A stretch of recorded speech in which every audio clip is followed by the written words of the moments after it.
Welcome. You are watching episode 15 of 90 Minutes to Close the Loop. In this episode, we'll be looking at how digital tools and artificial intelligence are reshaping glass collection and recycling. Now, maybe it's worth starting by saying that there is nothing digital about waste management and recycling. Even as digital tools offer a dematerialized experience of the world we live in, when it comes to waste management and recycling, we are always talking about materials. And regardless of how digital our societies may become, as long as we rely on materials to function, our societies will always need to manage the way these materials are treated and handled when they become a waste. In the case of glass, we have the chance of working with a material that can be endlessly recycled without losing its properties. And if digital tools and AI can help to improve or optimize the processes behind the collection and recycling of glass packaging, then we should ensure that the glass packaging value chain makes the best use of these tools to take us one step closer to achieving our ambition of 90% glass collection for recycling in the EU by 2030. So we'll be looking at case studies from across Europe where digital tools are being used at different points in collection and recycling. And to do so, I am joined by our four guest speakers today: Michael Delle Selve, Head of Marketing and Communications at FEVE, the European Container Glass Federation, who will talk about a digital recycling pilot in Croatia; Jordi Berguinzo, Chief Strategy Officer at Candam Tech, who will talk about smart bins in Spain and Portugal; Eva Koller, she's Managing Director of Austria Glass Recycling, and she'll be telling us about a digital tool for container management, optimization, and traceability in Austria. And finally, Gonzalo de Sebastián, Director of Strategy and Innovation at Ecovidrio, who will share a project on using AI to identify gaps in collection in Spain. After each case study, we'll have some time for questions, and at the end of the session, I hope that we'll also have a short exchange between our speakers. And that then leads me to introduce you also to our audience today.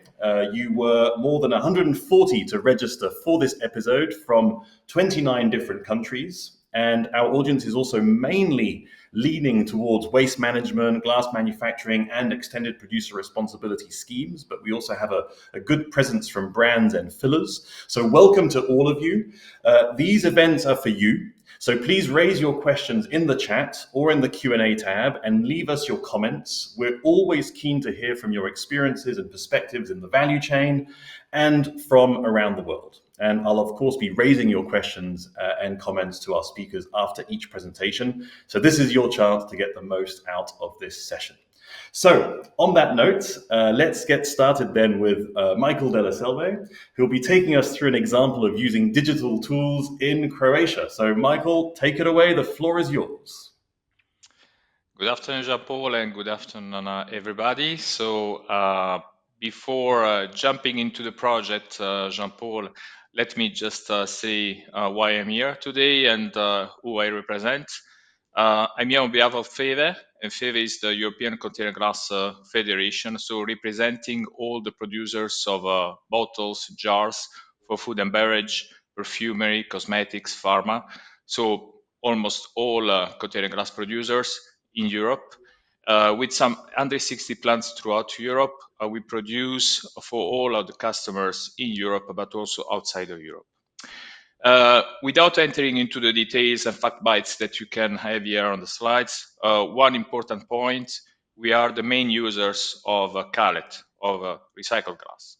In fact, 85% of collected glass packaging is effectively recycled back into new bottles in a true bottle-to-bottle loop.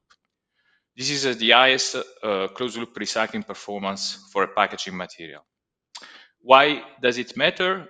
Because every time that we use recycled glass, we save virgin raw materials, we reduce energy consumption, we cut CO2 emissions, which is good for the environment, but it's also good for our business model, for our circular economy model.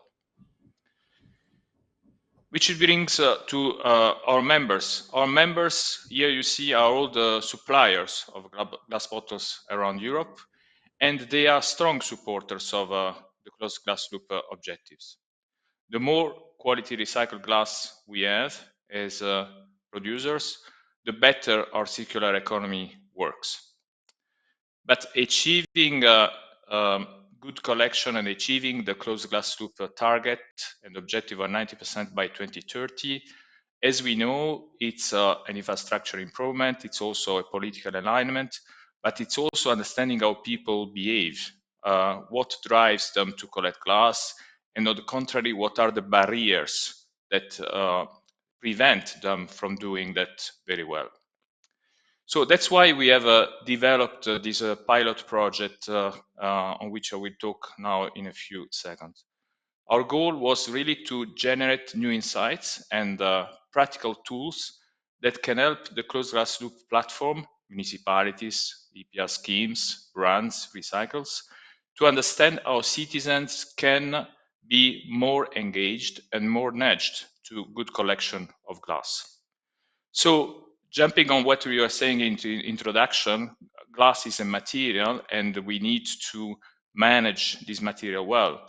But the circularity of glass depends also on people behavior. This is very important. So we need to understand people, understand the barriers, and put them in the best way, in the best mood also to recycle glass, to collect and recycle glass. So let's go to the project, and I hope you can see here the screen. Of course, the slides I think will be shared later, so I will bring you through the main points of the presentation, but all the details will be available, as well as the report itself. We will publish actually an executive summary after the call, after this webinar. So let's start explaining what is this project about. It's a controlled communication experiment, a pilot project, to test a very simple but precise question. Can insights-driven digital communication, supported by artificial intelligence, improve glass recycling behavior even when the physical infrastructure does not change?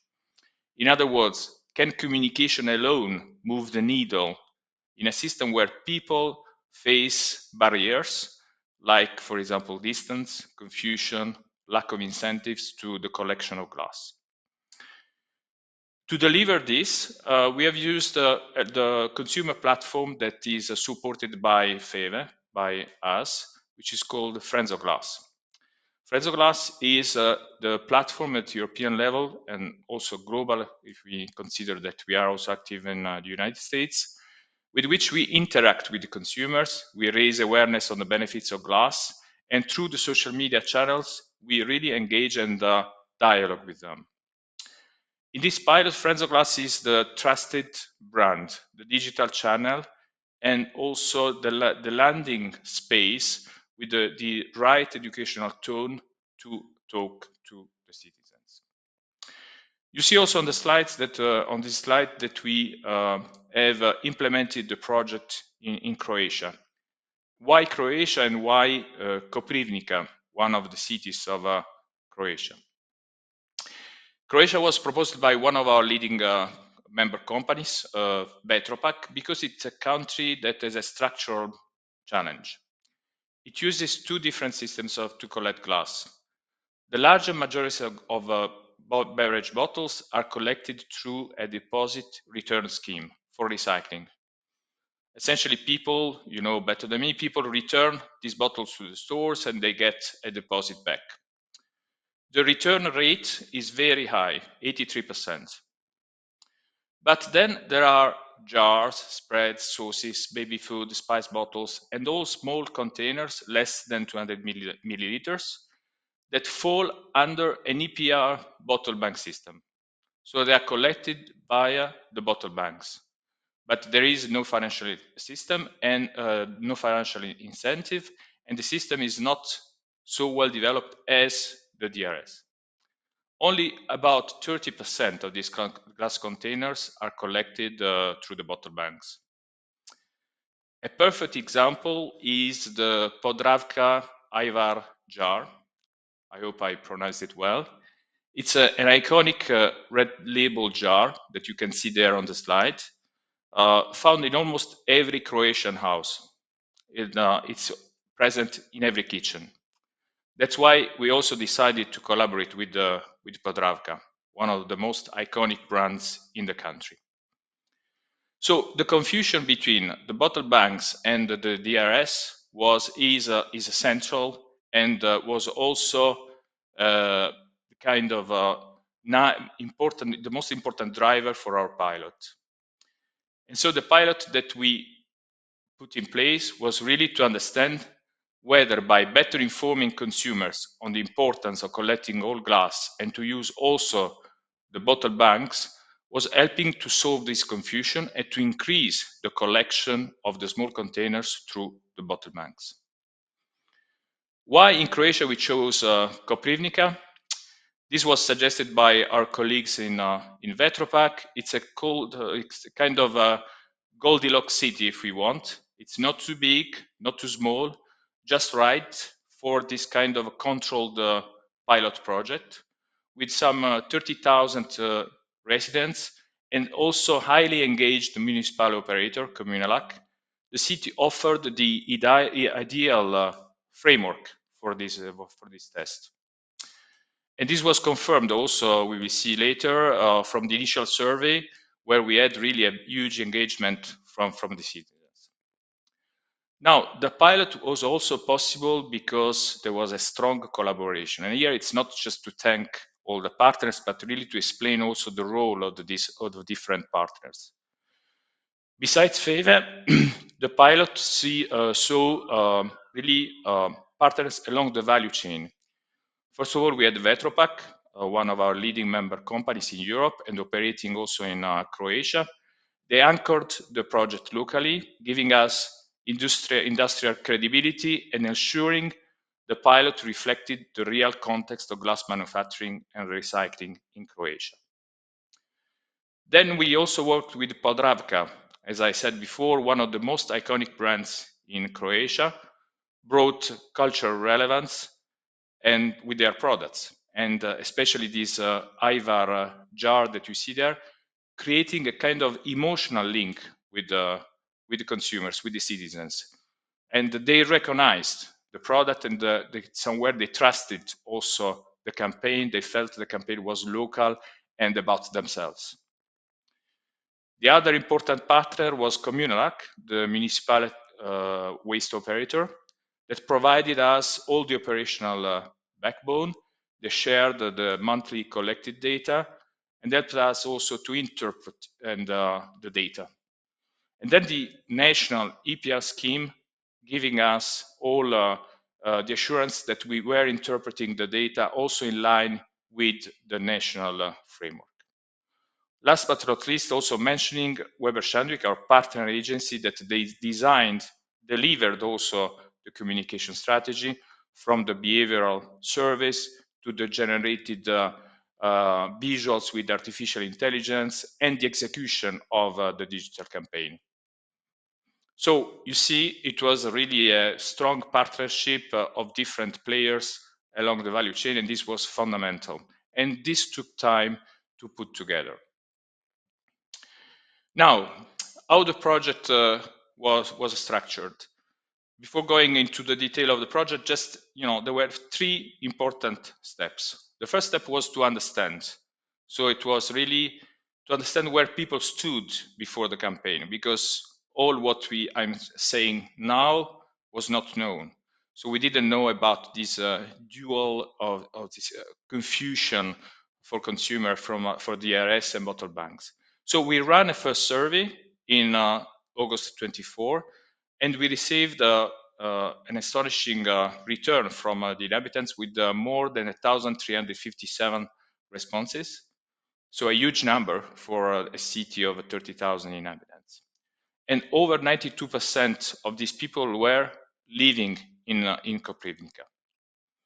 And overall, people were saying that they recycle all glass, but the survey revealed some barriers. For example, most, but not all people were saying that they were doing that right. Some they were just throwing their bottle in the bin, because their jar rather, in the bin, because they didn't know exactly what to do. We also learned that many residents were confused about the duality between the two systems. Also, they didn't know if they had to wash the jar, or they had to remove the cap. So there were all these hidden barriers that came out. And also, very important, many people didn't feel strong social pressure. So many believed, okay, I'm not recycling that, others are not doing that. So I don't feel somewhere responsible and obliged to do that. So the survey gave us really the clear thesis for our project, for our pilot. So it was to clarify the rules, to reduce also the feeling of the effort that was needed to collect through the bottle banks, and also to strengthen the sense of social responsibility in the act of glass recycling. So the campaign itself lasted for 6 months, but the whole project, building the partnership and everything, was quite lengthy. It started in October 24, and we ended in June 25. So let's go into the campaign, which took 6 months. So the goal was simple: make glass recycling through the bottle banks feel easy, clear, familiar, and also worth doing for the citizens of Koprivnica. So we thought, okay, how to do that? We can use digital, we can use artificial intelligence. And so by artificial intelligence, what we did was to create these visuals that you see there, that are featuring very well-known and iconic heroes for Croatia. So we have here Nikola Tesla. He's a scientist. He's behind the alternating current and induction motor. And here, using Tesla in a light, stylized way, we are also playful way. We are just saying, if he could invent so many things and so many important things for life, we can manage as citizens to recycle glass. The second hero here is Janica Kostelic. Is also in a kind of iconic person, celebrity in Croatia. She is a 4-time Olympic champion and national pride. So, and the message was, we don't need Olympic strength to recycle glass. And then the last one, made also with artificial intelligence, we created a kind of superwoman heroine, saying, that you don't need to be a hero to recycle glass. So the idea was really to say to citizens, collecting and recycling glass through the bottle bags is not so complex, it's not so difficult. So you don't need to be a hero, but by doing that, you are a kind of a hero.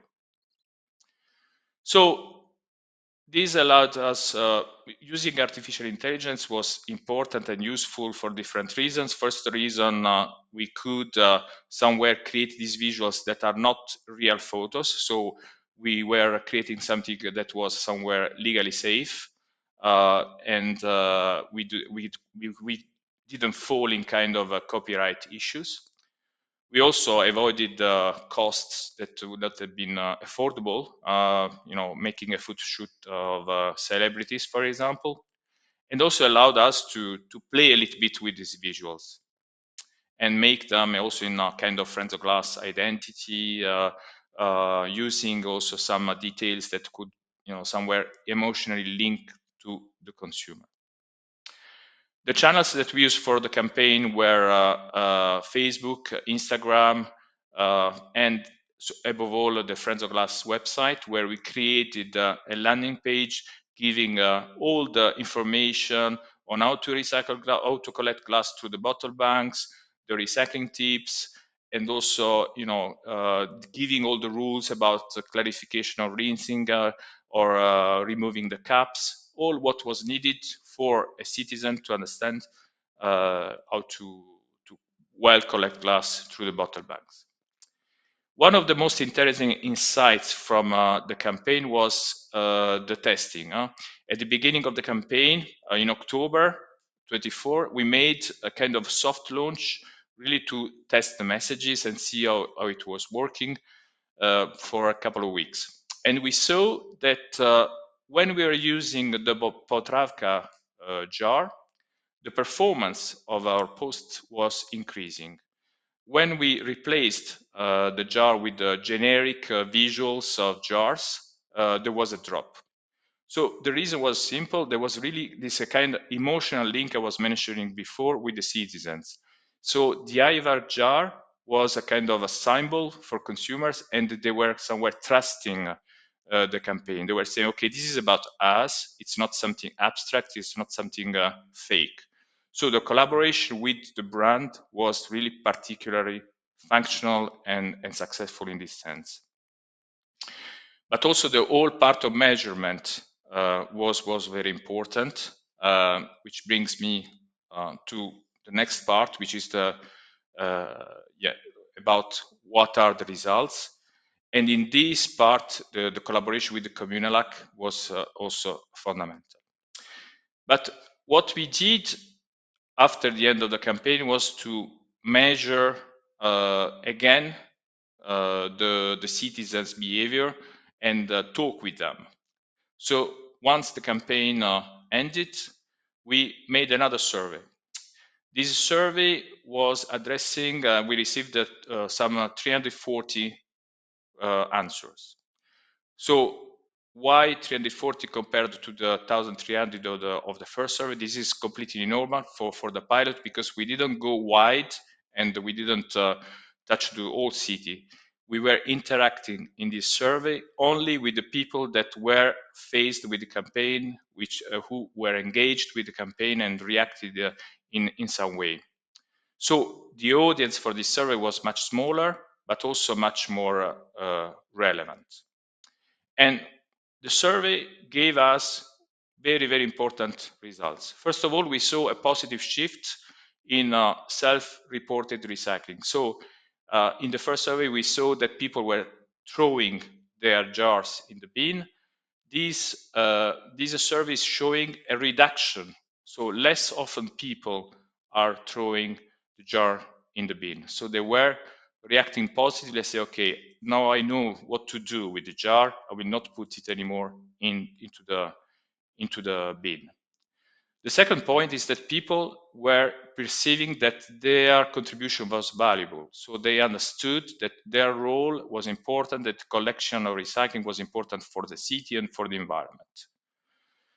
And the third point was also that they understand and they understood that glass recycling and collection was a good thing for the environment. So the campaign was successful. People knew more about the importance of glass recycling. They knew more how to sort better, and also they worried less about the fact that glass recycling, glass collection was a kind of burden. But the survey also helped us to understand some limitations. We saw what we call a kind of a boomerang effect, because we had also comments saying, the bottle bag is not near my house, it's very difficult, it's a bit distant. There is an issue with the confusion with the DRS. So there were some comments calling for help, which means also that communication can address some aspects, can move the middle in a certain sense. So people that are already sensitive to collection and recycling, people that are positively,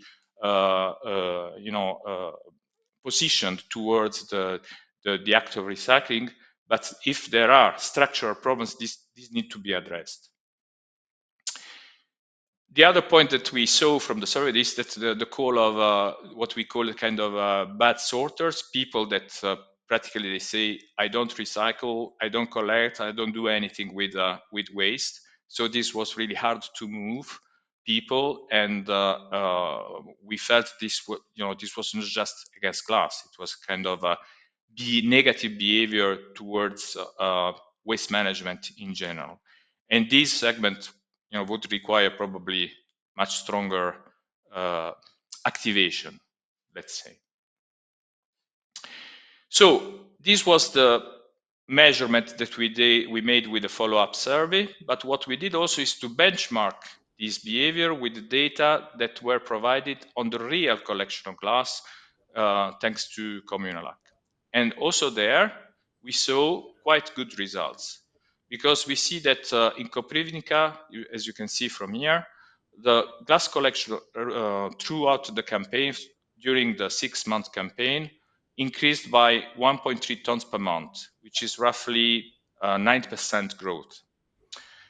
This is very positive, especially because the cities, the controlled cities, because we are also benchmarking the results in Koprivnica with the 2 controlled cities, Kakovec and Jelovar.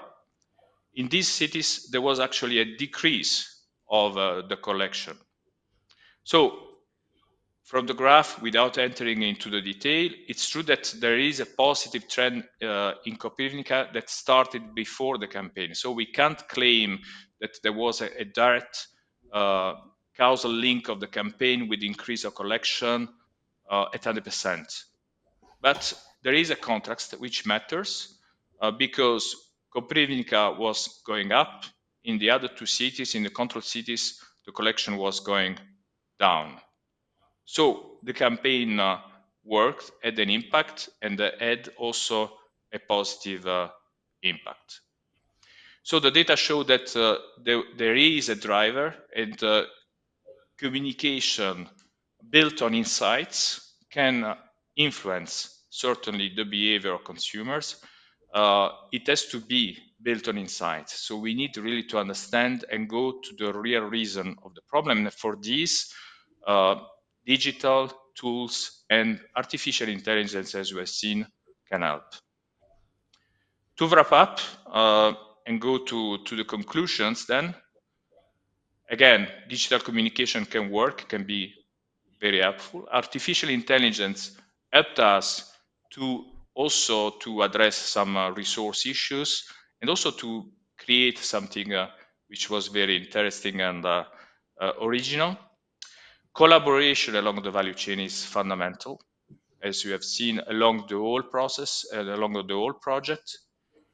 And the pilot is helpful really to move the middle, but also to understand exactly where are the gaps and where communication is not enough. In the end, and this is more a call for action, this pilot offers now a blueprint, and it's a scalable blueprint which is available for the closed glass loop platform, so EPR schemes, municipalities, brands, to scale this up at national level or in other cities. So voilà. Thank you, Jean-Paul. Thank you very much, Michael, for an in-depth presentation of the project in Croatia.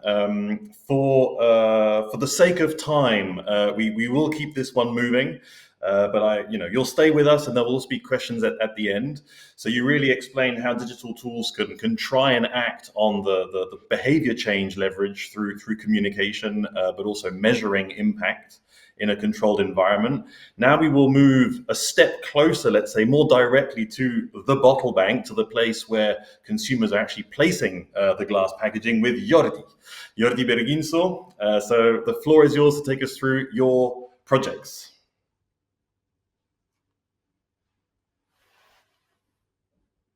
And a quick unmute, maybe, Jordi.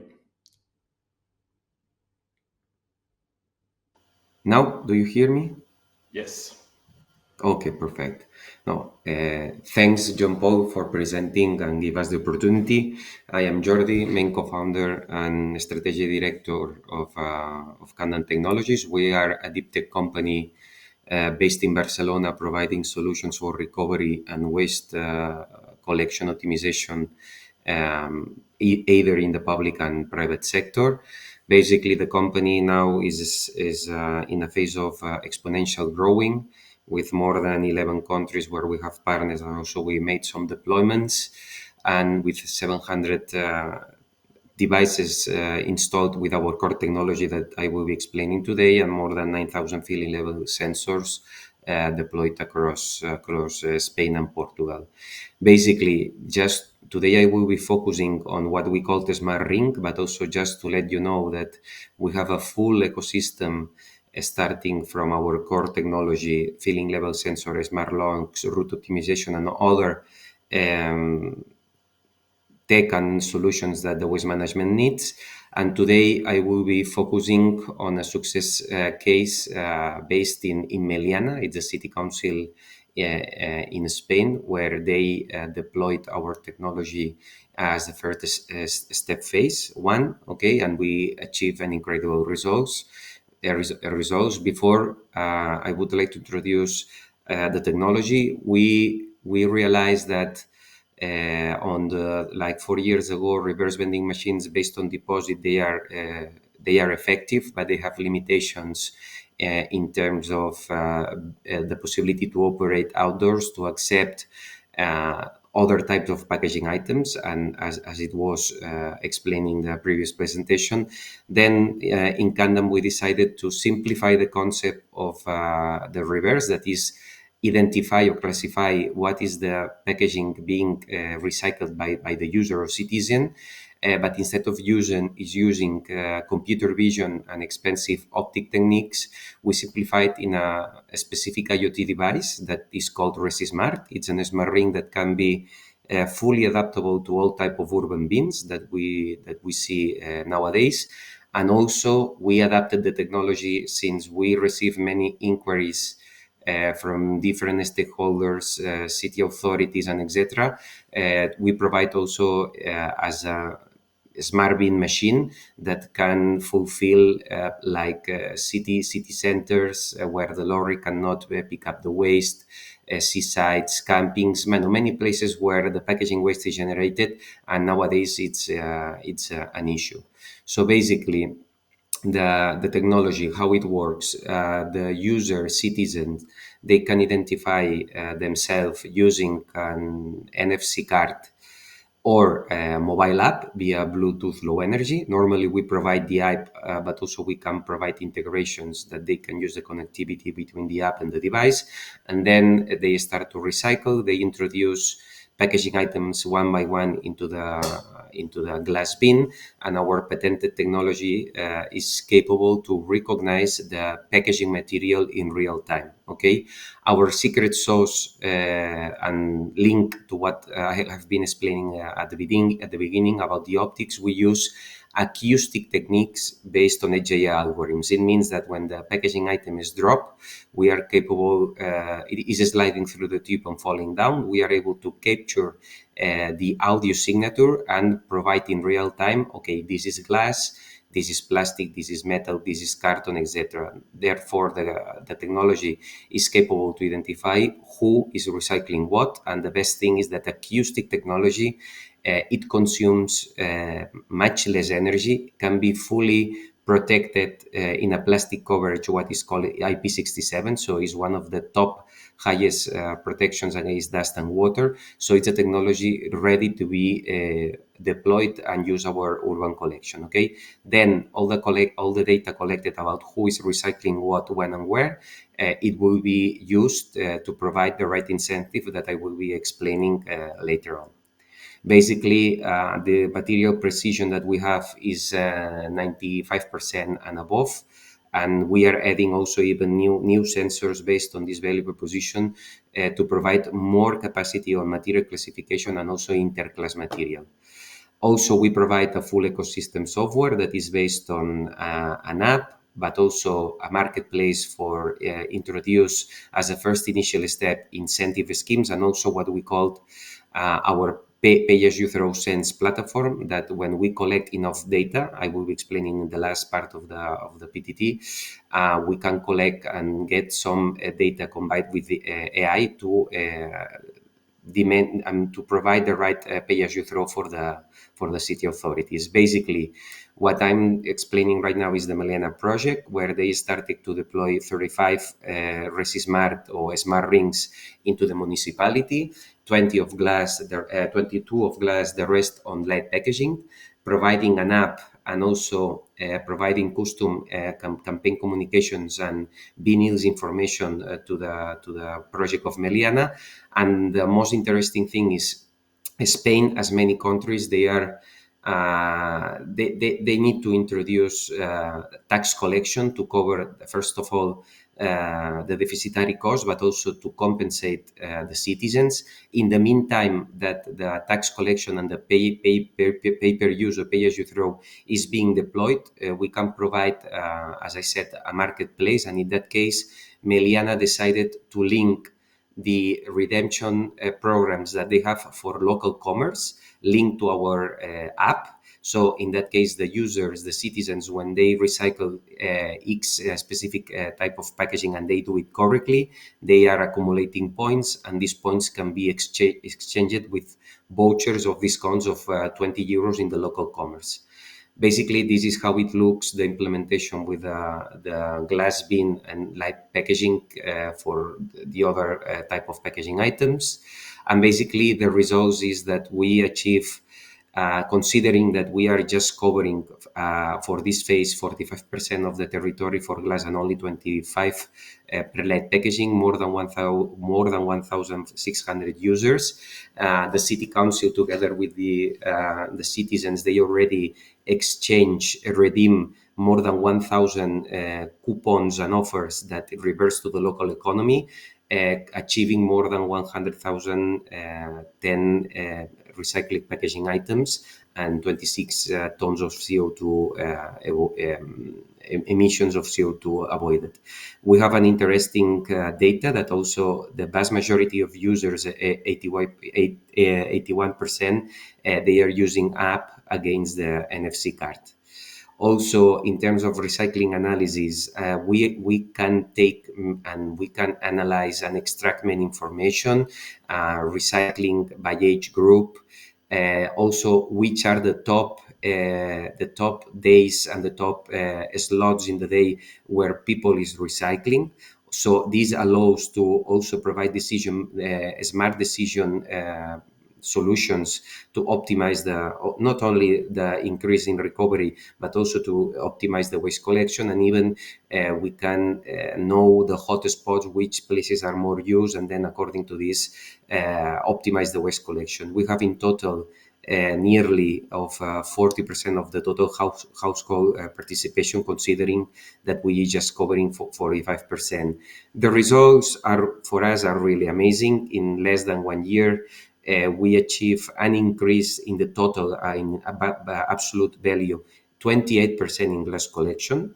Okay, so we consider that it's a total success. And now, thanks to this total success that I will be explaining, we are expanding the project as well. The quality of the material collected is nearly 100% pure. So also is not only about increasing the quantity, it's also increasing the quality, which is crucial to then avoid to improve the recycling and the sorting efficiency.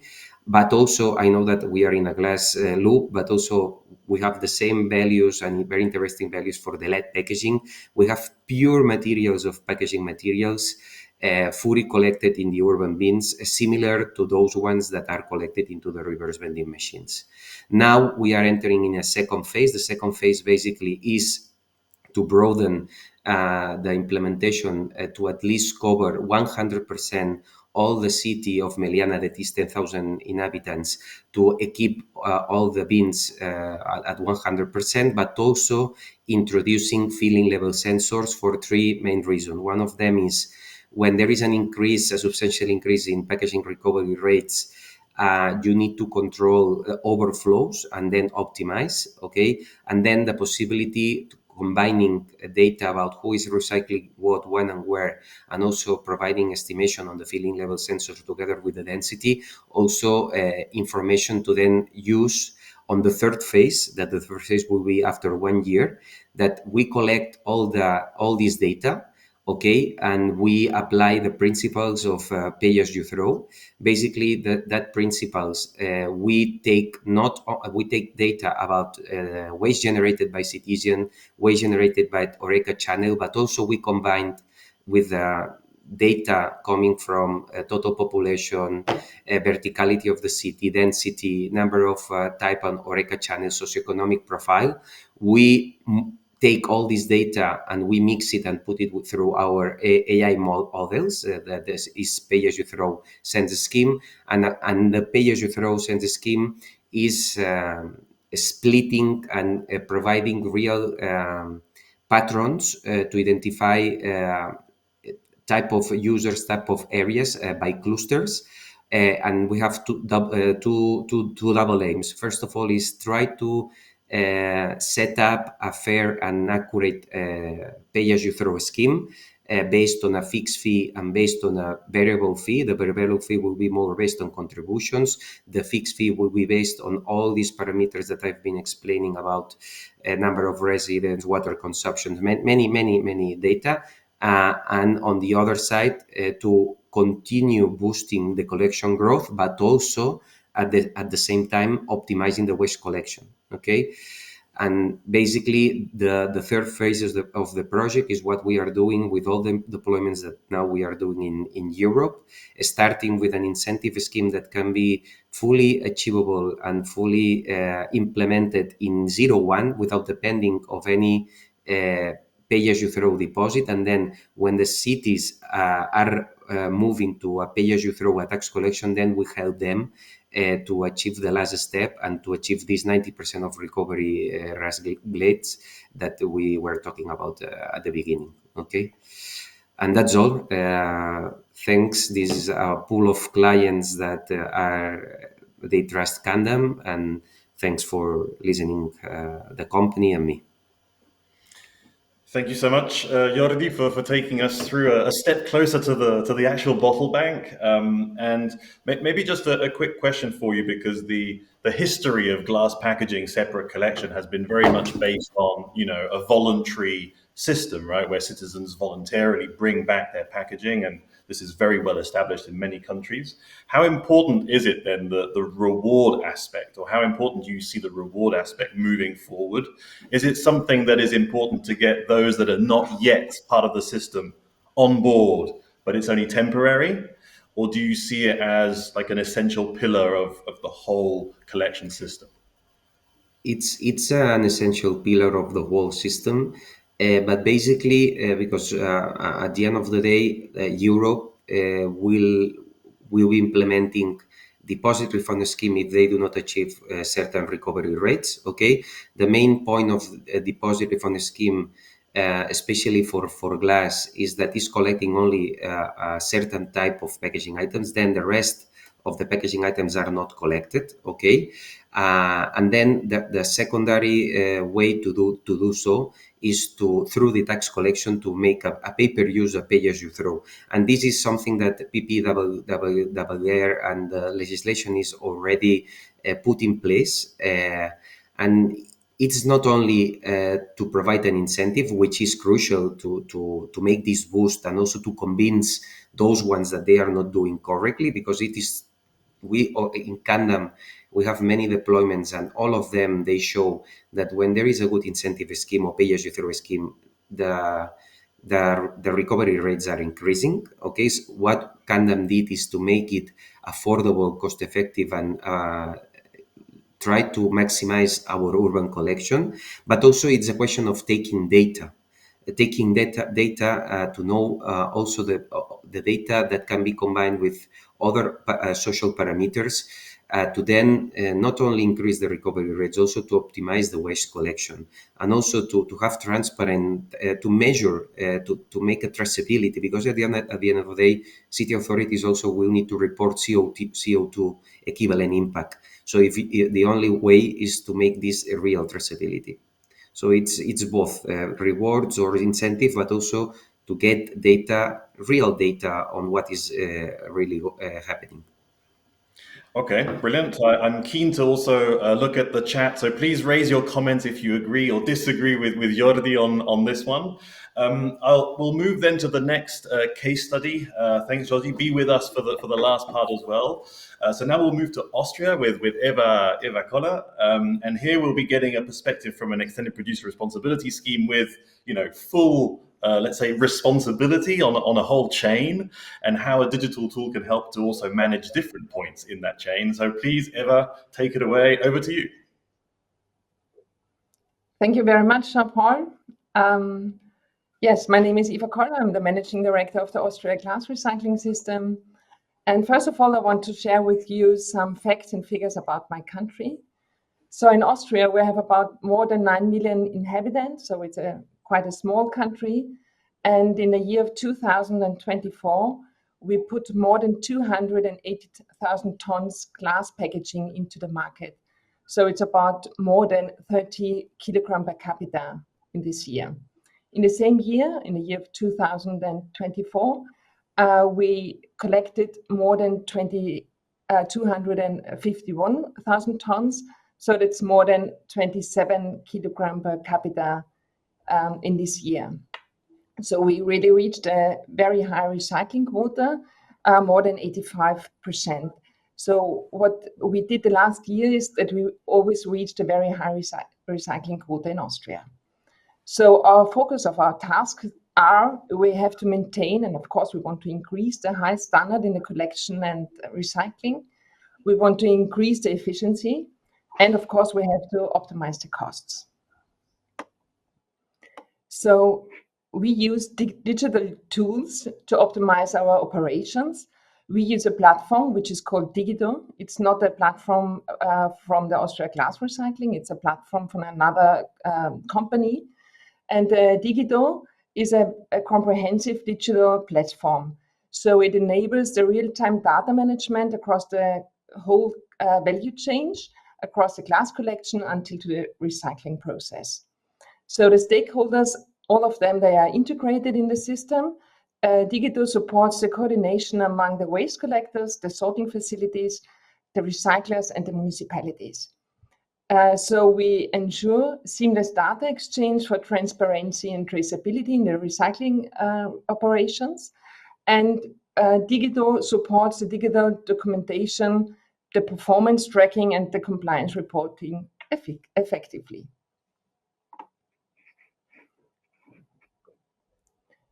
So here you can see the value chain of the Austrian glass recycling system. We have the bin collection from the public collection sites. Then we have the bin collection from the small businesses like restaurants or hotels or also hospitals. And then we have the recycling yards. The next step is the collection infrastructure. Then the glass packaging is collected and it is brought to the regional transfer centers. And from the regional transfer centers, we transport the glass to the recycling plants. And you have to know that in Austria, we use the trucks for the transportation. And in Austria, we use a lot of rail cargo transportation. I think this is very specific in Austria. So the first use case, I'm sorry, just a moment. Oops. So the first use case, just a moment. So the first use case is the real-time data transmission. We have a real-time data sharing, so we have a multi-directional communication. The platform Digito, it supports the seamless data exchange among the collectors, the recyclers, the municipalities, and it's very good for the collaboration. We have a real-time data transmission, so the transport data is shared in real time with the recyclers to update the records continuously and accurately, so we can deliver according to the production needs. That's very important right now, also very important. And so we have, due to the real-time data sharing, we can improve the transparency and we have a stronger accountability. What we could finish the last weeks was a very huge project about the rail cargo. You have to know that in Austria, the rail cargo is a little bit old-fashioned, and it was very difficult to get the data from the rail cargo to our system. And now we can use the Digito, because the Digito converts the rail cargo transport data into the compatible formats instantly. And so we have a seamless data flow. and this leads to error reduction and to automation. The second use case is our app Glas Future. This is a kind of digitalization which we use in the collection infrastructure. So we have the app, which is called Glas Future, is a comprehensive and nationwide evaluation of our collection sites concerning the condition of the collection sites and concerning the cleanliness. And we want to evaluate the collection bins. So we evaluate the visual appearance of the collection bins and also the technical condition. Why is this so important for us? It increases the user safety, of course, and we have a stronger trust in the system. And you know that nice-looking collection sites help us a lot to increase the collection concerning the amount and also concerning the quality. So all the stakeholders are included. We have one tool for all the stakeholders. The operational partners, the truck drivers, they are in charge of the evaluation. Of course, it is a subjective evaluation of the truck drivers, and in case there is a defect, they have to take a photo for the evidence. They have to do it at least once a year, or if there is any modification. And so we can, the defects or the damage can be detected immediately, and we can repair it quickly. So all the stakeholders have an access to the tool, and they can see the evaluation details and also the results. And we, the Austria Glass Recycling, we can monitor the evaluations and send reminders to the owners of the for the bins if it is necessary. So it's a very convenient, simple and fast tool. All the sites are for the glass collection bins, they are geo-coordinated. All the stakeholders have access to the collection site list and the evaluation and have harmonized information, which is very important. We have a very quick and easy evaluation. We have a real-time update on number of the collection bins on site, and the defects can be identified and repaired very quickly. And the owners of the collection bins receive monthly an evaluation, including all the collection bins with a poor review. And the owners in Austria of the collection bins, this could be the municipalities, this could be the waste collectors, and also the Austria Glass Recycling. We do have a lot of collection bins. Okay, and the use case 3, it's about the collection. It's a smart tour companion. So, as I told you, Digito is not only used for the glass collection. It's also, you can use it for any waste stream. And if you don't use the Glas app, the app Glas Future, Digito can help you with the geo-based location detection. But this is something we already do with our app. The next step is that we have a filling level assessment. So the filling levels of glass containers are monitored by the truck drivers. And the next step, we have an automated share calculation. So after weighting, the system calculates the distribution shares among the communities automatically for the transparent stakeholder reporting. So we do have a very good service for the municipalities or for the regions because they exactly know how much glass we have collected there. We can monitor the glass collection and optimize the collection efficiency. And we can also optimize the container volume we provide and the emptying frequency. As a next step, we could implement an enhanced route planning, including container filling level. So this could be a smart feature to improve the route planning, to reduce costs and increase operational efficiency during the tour, including the container filling level. But I want to tell you our experience. I want to share with you our experience with these cases.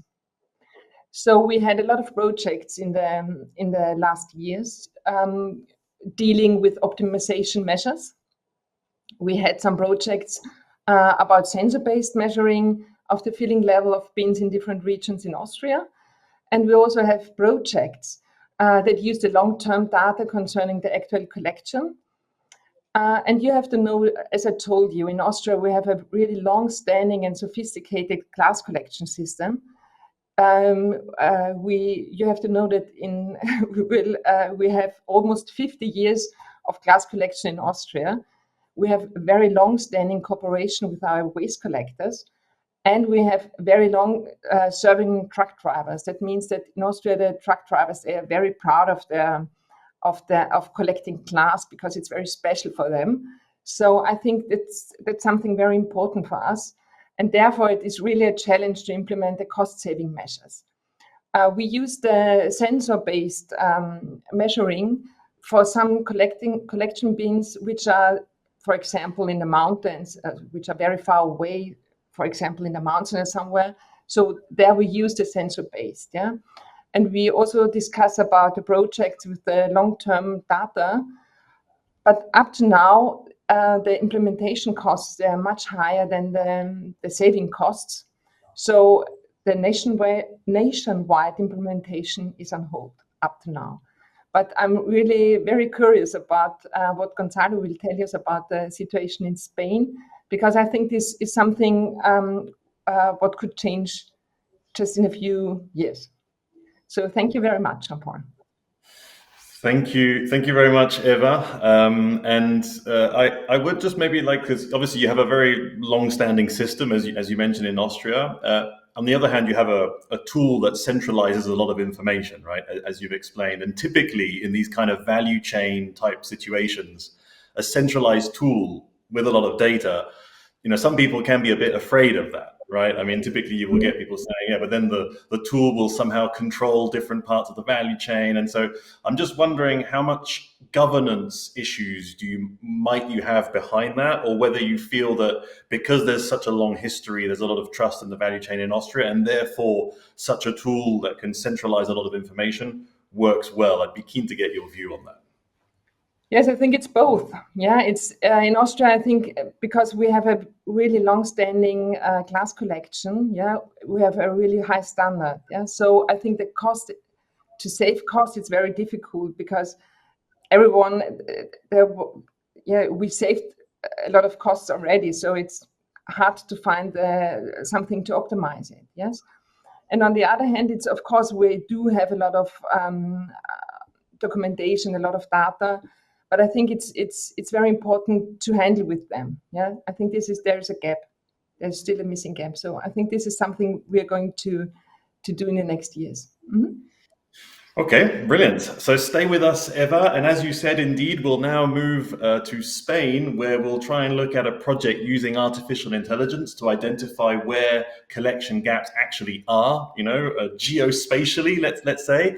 So I'd like to then invite Gonzalo de Sebastián from Ecovidrio to give us the final case study of today. Please, over to you.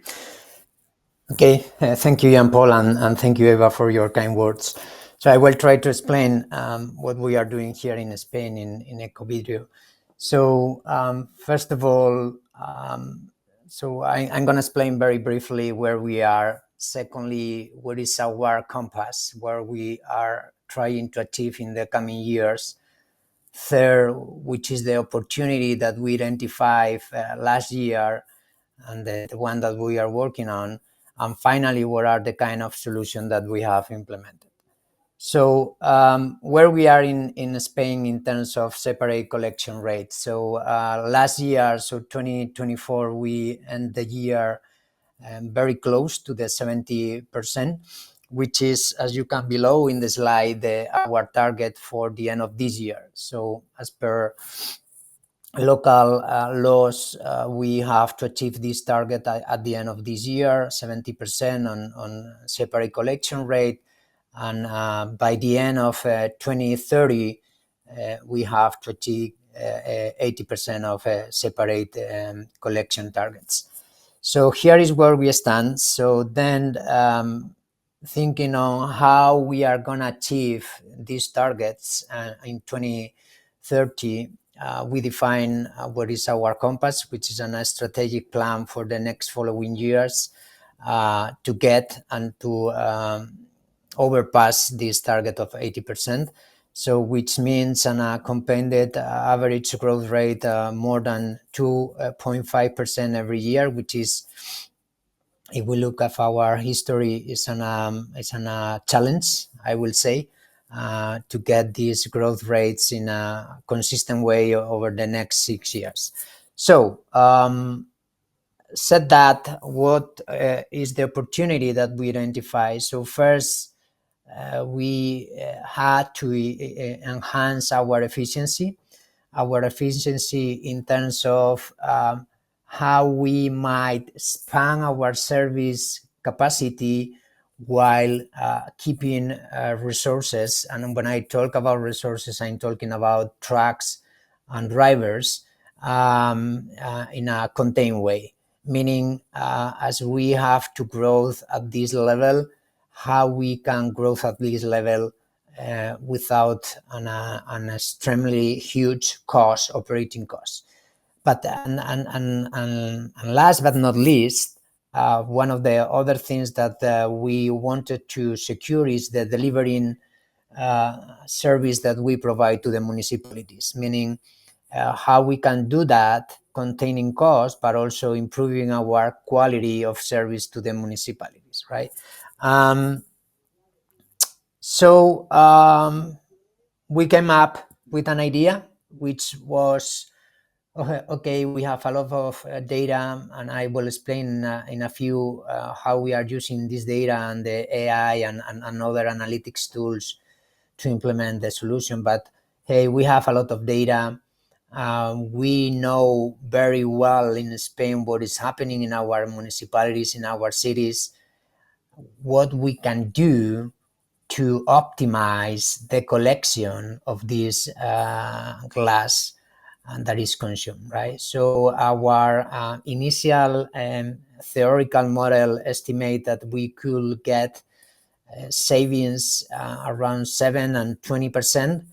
These savings, basically, if we look from a Ecovidrio standpoint, we were talking about increased collection, so containing the need of investments to collect more glass, and but also using this overcapacity that we could liberate, I will say, to do other things like bins placement. So we have a target to put more than 7,000 bin containers every year in Spain for the next 6 years. There is a lot of bins that we have to put in place, and to do that we need trucks and we need drivers.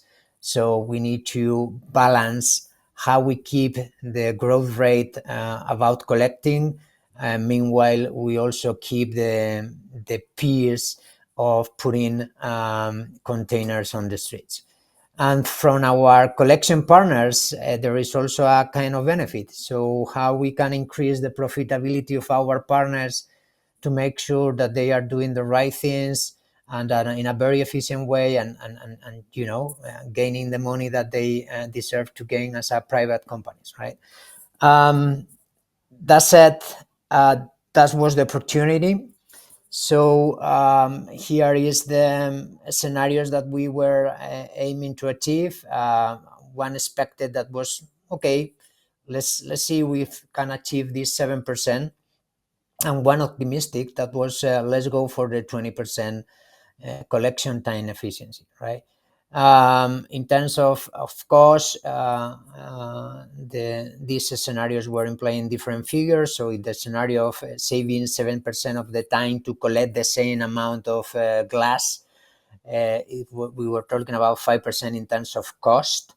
And if we were achieving 20% of time saving in collection, we were talking about 50% in terms of overall cost.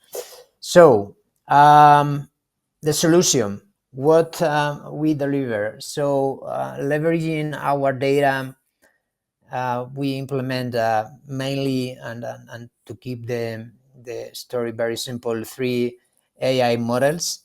So the first one, which we call the Glas bins filling forecasting, is not based on hardware and devices and sensors, but only in the data that we collect over the last 30 years that we have been operating in Spain.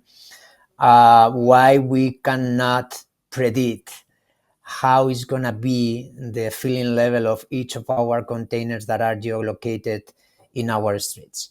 So when we have this model implemented and we can predict what is going to be the level of filling of each of these glass container, the second model that we define is, okay, now what we need to do is to group these containers considering different variables or characteristics. So first is how, when a trap is going to collect a set of bins, is gonna minimize the total millage that they need to go for, right? Second is how we can, as a target, aim to collect as average our bins around 70% of filling level. And the last one is, okay, how we can minimizing the overfilled bins in order to provide the right quality service to our municipalities, right? So then we came up with this model, which is an bins clustering, grouping the bins that have all these characteristics. And the third one is, okay, once we have these bins clusters, how we are going to collect these clusters in a way that is the most efficient. So considering this field level, we came up with an algorithm that provide our collectors and a collection schedule or collection frequency for each of these groups. And but we leave to the collector to define and to choose what are the right routes to collect these bins.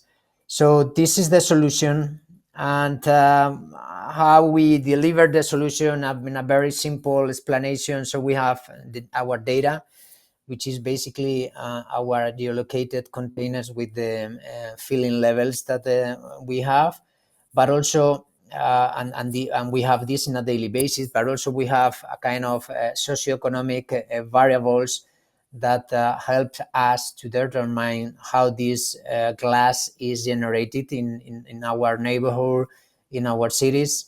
Then putting together all this data and applying these AI models that I was explaining, the filling forecasting model, the bins clustering, and the clusters collection recommender, we have what we can see in the right hand, which is a schedule for each of the container that we provide to our collectors in order to optimize this capacity.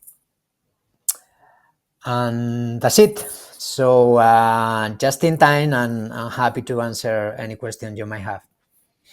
Brilliant. Thank you so much, Gonzalo. And in that case, I suggest we go straight and bring back all our speakers, right? Because we have another 10, 15 minutes together. And I think that the best thing is just to actually be all together. I would actually like to give each of you the opportunity maybe for a short reaction to one of the other case studies actually that you've heard, right? Because we've looked at different points in the chain, different types of digital tools and different approaches. So I would actually be keen to hear you. I don't know, would Michael, maybe just to get back to you, would you have a kind of a first reaction or question to any of the other speakers, Michael? Yeah, well, I think the project presented by Jordi, is that correct? Yeah.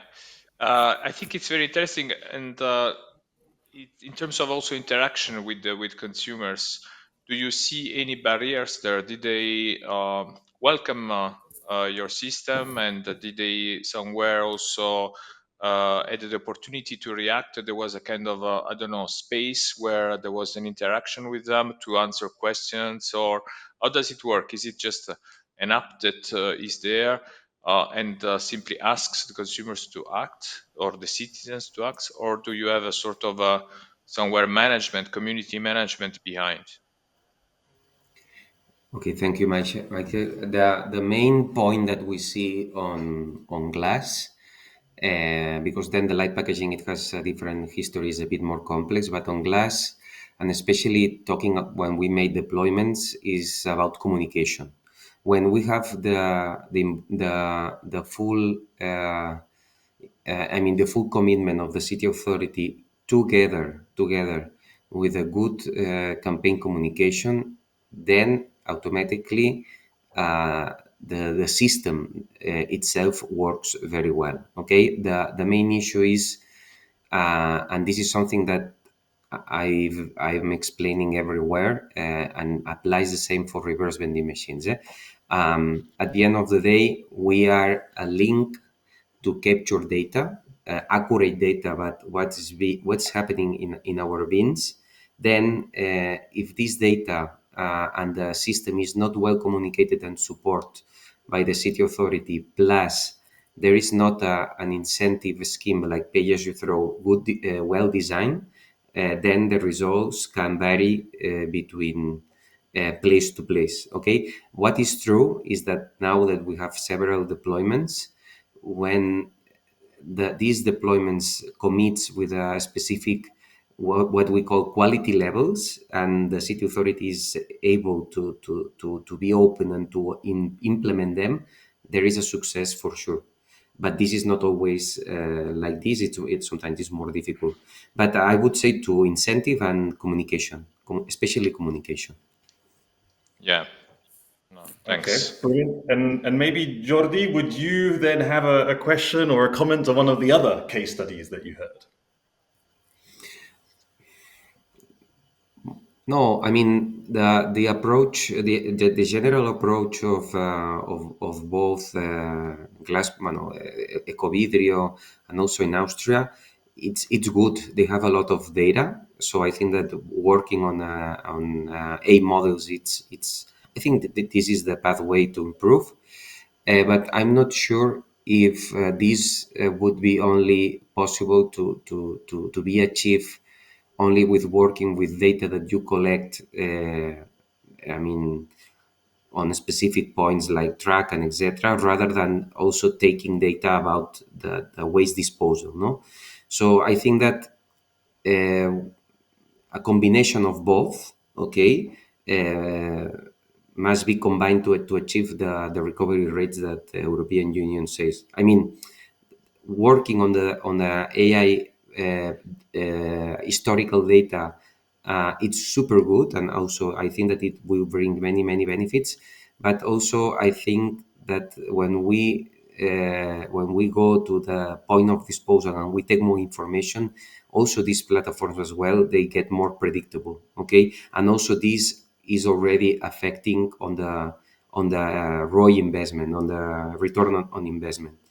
So sometimes, depending on how you calculate the return on investment, you can achieve better results or not, depending on how you then provide the inputs and outputs.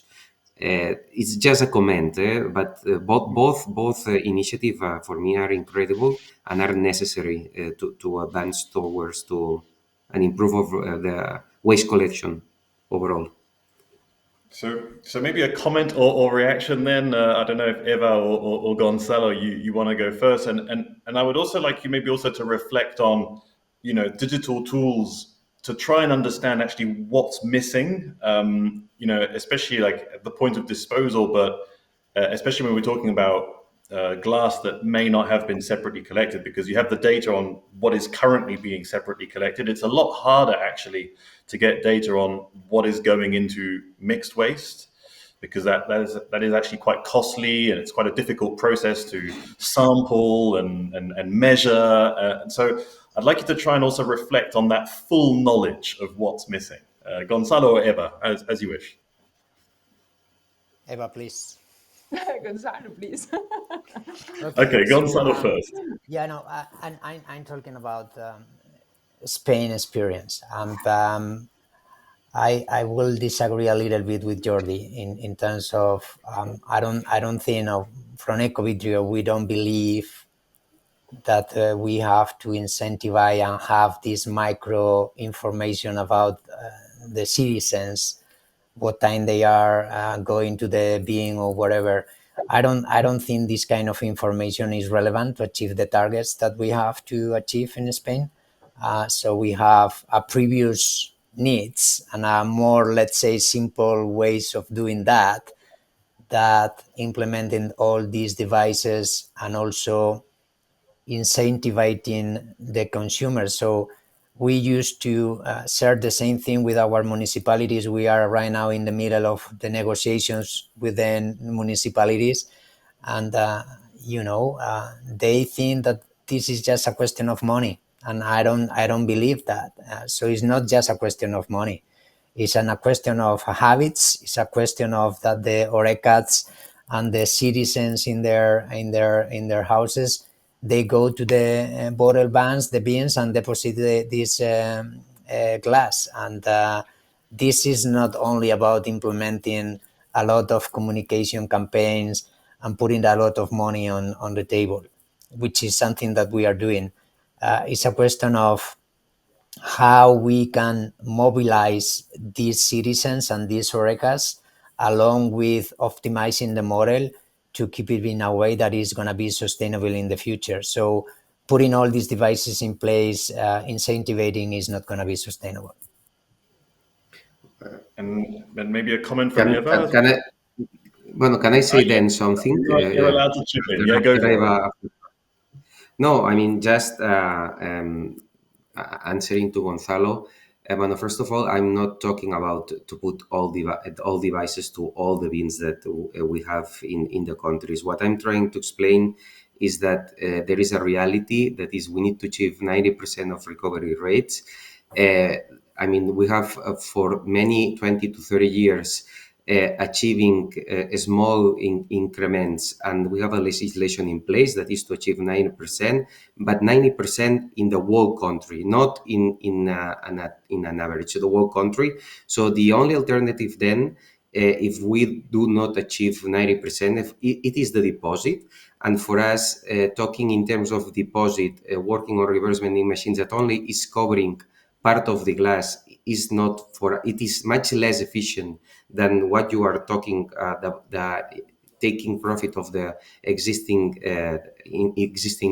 infrastructure. And at the end of the day, there is something that is very important, that at least in Spain, we have the mandatory introduction of tax collection. This tax collection is coming from a tax that citizens, they will need to pay.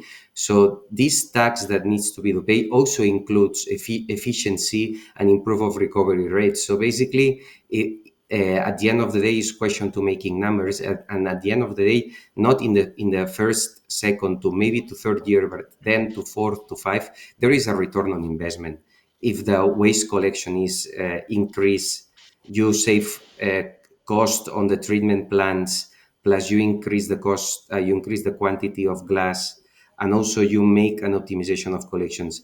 And of course, as I said at the beginning, it is not necessary to cover all areas, just maybe those areas where still they are very far away to achieve even 70% of waste collection, not all of them. And also, I'm totally agree with you that it's not a question of money. It's a question also to put the right tools and also to try to understand better the data that we collect, all of us. Just to emphasize, because I'm not telling that we need technology for everything, and the same for feeling level sensors. Feeling level sensors are interesting in some use cases, not in all. If we start to deploy feeling level sensors to all bins, also is not good. But in some cases, yes. So my intention was that a combination of data acquisition and using with AI plus tools to measure the waste disposal, not in even our device, weighting system in trucks, other type of systems are, for my opinion, are needed to comply with the 90% of recovery rates. That's all. Okay, brilliant. Thanks, Jordi. Maybe Eva, a comment, because there is all the data going into the system, which is based on effective recovery of glass. You have your data on what is placed on the market, what is theoretically generated as waste. How much is this tool also able to allow you to understand what is missing and where it's missing? So we know that in the big cities of Austria, the collection quota is not as high as in the landscape. So I think, but this should be the same in the other countries. And I agree with you, Jean-Paul. It's not only to have all the data in-house. It's also what are you going to do with that? Yeah. So I think before you get the data, you have to think about, okay, what can I do with the data? What can I improve with the data? And if you don't need the data, I don't want to have them in-house, because having a lot of data in-house, it's not only a good decision, I think. Yeah? I think you always have to think about what you want to do with them. Mm-hmm. So, but I have a question to Gonzalo to his presentation, because I think the Ecovidrio is also a very efficient and a well-organized system in Europe. And I would like to know what is your ambition, Gonzalo, about the collection of optimizer solution beyond the current pilot start? Yeah, a very good question. So, as I said before, right now we are in the middle of our negotiations with the municipalities. As you know, here in Spain, we have a mixed model, just financing the municipalities, and they collect by themselves with their vendors, or they can, let's say, let Ecovidrio to make this management. So in the part of we are managing directly these services of collecting glass, we are now in a process of launch and a tender for the next few years to partner with our vendors, collection vendors. And what we want is to have this solution in place to offer this solution for them to be more efficient. This is going to be initially a voluntary thing, but we do believe that the only way we have to achieve these targets in a very efficient way is putting in place of these digital solutions. Not the only one that I explained, the optimizer, but also others ones that they are working with them. And this is our ambition, putting this in place, making voluntary, but just starting to deploy at a scale in Spain, hopefully over the next 2-3 years. Okay, brilliant. And Gonzalo, would you have a question or a comment on one of the other? In fact, indeed, I have another one for Eva, because as you probably know, in Spain, we are now in a competitive landscape that we didn't have in the past. And I know Austria is already there for several years. So I want to ask Eva, based on this comparing collection and recycling systems you have in Austria, how you deal with this competition, I will say, particularly in the field of digitization. Yes, in Austria we have competition since 2015. So we hold about the Austria glass recycling, we hold about a market share around 80%. So it's very high. But all the operational costs, they are shared among the systems on the market share. But however, any additional costs, such as optimization projects, must be borne by us alone. So if we optimize, if we have an optimization project we want to implement, we have to pay the costs. And if it is implemented afterwards, the other systems, they benefit. So this is a little bit difficult for us, because we have to pay the costs in the beginning, and then all the others, they benefit from the project we did. Yeah. So competition is not only sometimes it's quite hard, and sometimes it's just it's difficult for us to invest in projects.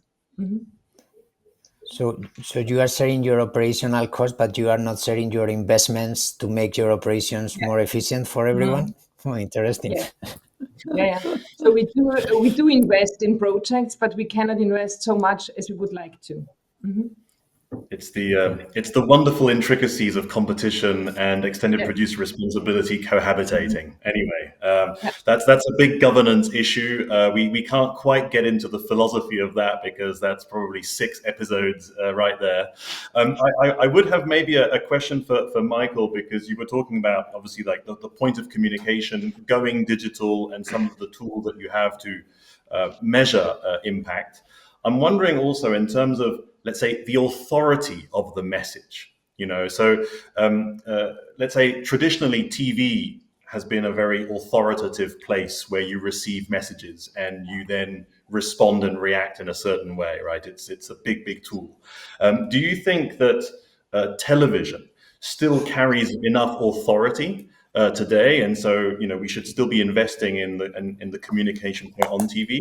Or do you think gradually digital solutions like you tested in Croatia are gaining authority and have the capacity to deliver on this kind of behavior change that you were trying to get in Croatia? Well, in an ideal world, you would go and say, let's use all the channels, because then you have a kind of 360-degree approach and you are sure to cover all the audiences. But much depends on the audience and also on the resources that you have. So essentially, if you want to talk, for example, to a young generation or a youngish generation, people that are 25, 30, 35, digital is today the tool to go, because as we have seen, everybody of us uses the phone, uses the apps. Facebook, Instagram is our daily bread somewhere, also for videos, for interaction. So social media remains the best way to engage, and also in a way to measure also the engagement. So as I was explaining, the digital pilot has been somewhere an evolution in testing, learning the message, adapting it strategically along the campaign. So this can be done only through digital. So much depends on the audience, on the target audience, and the way you want to approach your campaign, I think. Okay, brilliant. Thank you so much. I think we're getting now to the wrap up. So I would like to really thank you, Michael, Jordi, Eva, and Gonzalo, for all the preparation and for having shared your insights, your case studies. I think on this topic, it was the most effective way of communicating rather than a kind of a very open discussion, because I think every case is very unique and we need to understand a little bit what's behind that. So thank you very much for your time, for having taken us through those case studies. Thank you, Jean-Paul. Thanks to you. Thank you very much. Thank you. Bye-bye. Thank you. So that was our session on digitalization and AI. I think we saw how these tools can help to increase, potentially collection, behavior change, also cost effectiveness, and then also to just understand where we need to invest. We know we have less and less time as we get closer and closer to 2030. And in many countries, there is still, a way to go in order to reach the minimum legislative targets. And obviously, as a value chain, we want to go beyond that. And so time is a little bit going against us. It means that we need to find tools that help us go quicker to achieve our targets. And so hopefully in these various points in the chain, you may have had some inspiration from our speakers to carry projects forward locally in your areas or in your part of the value chain. So I hope that was useful for you. This was our last episode of 2025, but stay reassured, we will be coming back in 2026 with a new calendar. We have 3 episodes planned for next year. The first one will be on the 29th of January. Here we'll be looking at the hospitality sector, how to improve glass collection quality, and we'll have a very specific focus on ceramics. We will in fact premiere during this episode a new short video we have prepared as Close the Glass Loop, so get tuned for that one. 19th of March, episode 17, will look at countries that operate a deposit return system on glass packaging recycling, and are they actually performing or not. And finally, on the 26th of November, episode 18, we'll be looking at packaging design and whether design choices can help to boost glass recycling. So we will be following up also with the registration link for episode 16. I hope to see you there throughout the year next year. Stay engaged with us. Follow us on LinkedIn, especially where we publish as much content as we can to make, I hope, your lives easier in achieving our 90% glass collection for recycling target by 2030. Thanks for having been with us. Take care and see you next year. Bye-bye.